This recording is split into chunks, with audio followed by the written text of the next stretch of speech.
A natureza tem muitas maneiras de demonstrar a sua beleza e o seu poder.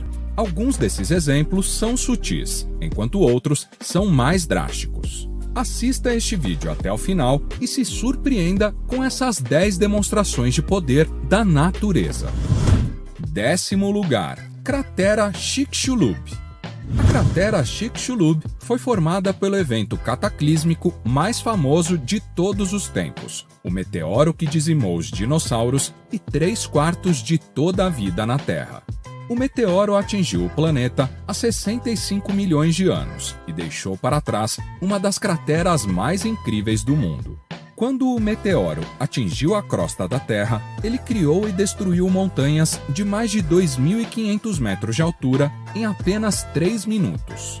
É até difícil imaginar um evento como esse, e esperamos que outro não aconteça em nenhum momento. Ao redor da zona de impacto, existem camadas de sedimentos ricos em irídio e quartzo que foram erodidos e retrabalhados pelas correntes do fundo do mar.